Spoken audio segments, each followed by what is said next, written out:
Hi guys, ഇന്ന് നമ്മൾ വന്നിരിക്കുന്നത് എന്താ പറഞ്ഞു കഴിഞ്ഞാൽ കുറച്ച് കൂനുമായിട്ടാണ്. ഇതിന് മുന്നേ ഇപ്പോൾ 2-3 വീഡിയോസ് ഇട്ടതും കൂൻ്റെ വീഡിയോനായിരുന്നു. അതൊന്നല്ല, ഇപ്പോൾ കൂൺ മുറിക്കുന്ന സീസൺ ആയതുകൊണ്ട് നമ്മൾ പോകണം ഫിഷിങ് സ്പോട്ടിനൊക്കെ കിട്ടണതാണ് കേട്ടോ നമുക്കിത്.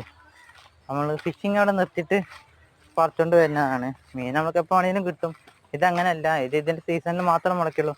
അതുമാതിരി തന്നെ കഴിക്കാൻ നല്ല ടേസ്റ്റുള്ളതാണ്. നാച്ചുറലായി മുളയ്ക്കണ ഈ കൂനുകൾ.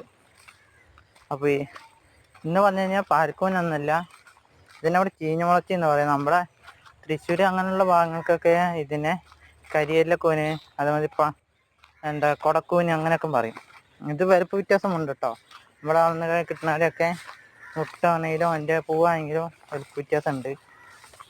അപ്പോൾ ഇന്ന് പോയപ്പോൾ കുറച്ച് കൂന് കിട്ടിയതാണിത്. കൊടുന്ന് നേരാക്കിക്കൊണ്ടിരിക്കുകയാണ്. അപ്പോൾ ഇതാണ് ഇന്നത്തെ ഡ്യൂട്ടി. അപ്പോൾ